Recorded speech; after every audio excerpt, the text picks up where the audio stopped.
আমার কথা শোনার জন্য আবারও আপনাদের ধন্যবাদ। দুবাই কি ভিসা বন্ধ করে দিছে? না দুবাই ভিসা বন্ধ হয়ে গেছে? কোনটা ভাই? আমার ধারণা দুবাই ভিসা বন্ধ করে দিছে। এতদিন ধরে যে আমি বলে আসছি সেটাই হয়েছে। দুবাই কোনো মৌখিকভাবে এবং লিখিতভাবে কোনোভাবেই দুবাই ঘোষণা দেয়নি যে দুবাইয়ের ভিসা বন্ধ হয়ে গেছে। কিন্তু দুবাই ভিসা দিচ্ছে না। অনেকগুলা ক্যাটাগরিতেই দুবাই ভিসা দিচ্ছে না। এটার কারণ হচ্ছে যে দুবাইতে অনেক বাংলাদেশি প্রবাসী ভাইরা অবৈধ হয়ে আছে। তারা সাধারণ ক্ষমা ঘোষণা করছে সেই 31শে ডিসেম্বর 2024 এই তারিখ পর্যন্ত সাধারণ ক্ষমা ঘোষণা করেছে। এই সাধারণ ক্ষমা ঘোষণা শেষ হওয়ার পরেই হয়তো তারা এই এই নতুন করে 2025 সালে নতুন করে দুবাই ভিসা ছাড়বে আমাদের বাংলাদেশের জন্যে। বিশেষ করে এখন তো দুবাইতে ট্যুরিস্ট মৌসুম, সারা বিশ্বে থেকে দুবাইতে যাচ্ছে মানুষ ঘুরতে, কিন্তু বাংলাদেশিদের জন্য বন্ধ। অনেক ক্যাটাগরির ভিসায় বাংলাদেশিদের জন্য বন্ধ। তো দুবাইতে কোনো ঘোষণা দেয়নি, তাহলে এখন দুবাইয়ের সাথে কেন বাংলাদেশের যে কনসাল জেনারেল সাক্ষাৎ করেছেন দুবাইয়ের ইমিগ্রেশন মহাপরিচালকের সাথে, কেন ভাই? যদি দুবাই ভিসা দিয়েই থাকে বাংলাদেশে, যদি বন্ধ নাই করে থাকে, তাহলে কেন দেখা করেছেন? এটাই হচ্ছে মূল কথা। এখন আপনাদের সঠিকটা জানাবো।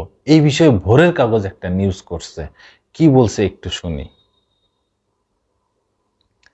সংযুক্ত আরব আমিরাতের দুবাই ইমিগ্রেশনের রেসিডেন্ট অ্যান্ড ফরেনার্স অ্যাফেয়ার্সের মহাব্যবস্থাপক lieutenant general Mohammed Ahmed Al মারির সঙ্গে সৌজন্য সাক্ষাৎ করেছেন সংযুক্ত আরব আমিরাতের দুবাই নিযুক্ত বাংলাদেশের কনসাল জেনারেল মোহাম্মদ রাশেদুজ্জামান। সংস্থাটির সদর দপ্তরে সাক্ষাৎ করেন তারা। মহাব্যবস্থাপক মারি বাংলাদেশের নবনিযুক্ত কনসাল জেনারেলকে দুবাইয়ে স্বাগত জানান এবং তার দায়িত্ব পালনকালে দুবাই ইমিগ্রেশনের পক্ষ হতে সর্বাত্মক সহযোগিতার আশ্বাস দেন। মহাব্যবস্থাপক আহমদ আল মারি ও কনসাল জেনারেল রাশেদুজ্জামান দুবাইয়ে বসবাসরত বাংলাদেশিদের কল্যাণে এবং একাধিক বাংলাদেশিদের কর্মসংস্থানের সুযোগ সৃষ্টির লক্ষ্যে ভিসা সহজীকরণ সহ দ্বিপক্ষীয় স্বার্থ সংশ্লিষ্ট নানা বিষয়ে আলোচনা করেন। এই সময় সংযুক্ত আরব আমিরাতের বিশেষ করে অবকাঠামো উন্নয়নে গুরুত্বপূর্ণ অবদানের জন্য আহমেদ আল মারি বাংলাদেশিদের ভূয়সী প্রশংসা করেন। বৈঠক শেষে মহাব্যবস্থাপক মারি কনসাল জেনারেলকে দুবাই ইমিগ্রেশনের সদর দপ্তর বিভিন্ন বিভাগ ঘুরিয়ে দেখান।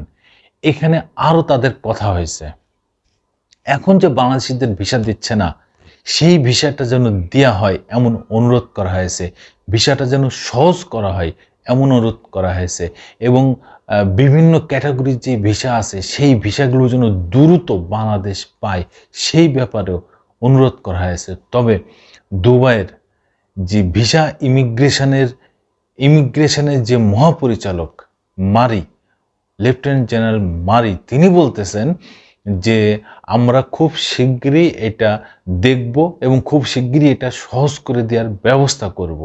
তাহলে এবার দর্শক বন্ধুরা, প্রবাসী ভাইরা, এবার বুঝে দেখেন, দুবাই কিন্তু ঘোষণা দেয়নি, কিন্তু তাদের কথায় আকারে ইঙ্গিতে এইটুক বোঝা যাচ্ছে যে তারা ভিসা বন্ধ করে দিয়েছে। সেই বন্ধ করে তারা সাধারণ ক্ষমা ঘোষণা করেছে। এখন এই সাধারণ ক্ষমা, আমার ধারণা সাধারণ ক্ষমা না ওঠানো পর্যন্ত তারা ভিসা দিবে না। বিশেষ করে ট্যুরিস্ট ভিসা তো দিবেই না। আমি বিভিন্ন জায়গায় খবর নিয়েছি যে না, ট্যুরিস্ট ভিসা দিচ্ছে না। বিভিন্ন এজেন্সির কাছে খবর নিয়েছি, ট্যুরিস্ট এজেন্সি যারা, তাদের কাছে খবর নিয়েছি।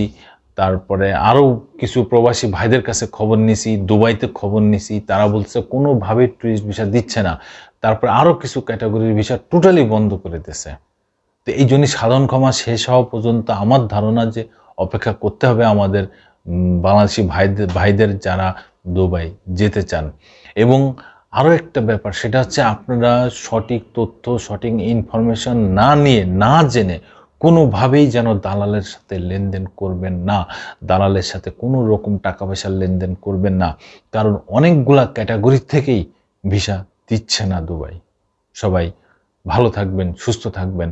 আবার আসবো নতুন কোনো কথা নিয়ে, নতুন কোনো ঘটনা নিয়ে। আমি প্রিন্স।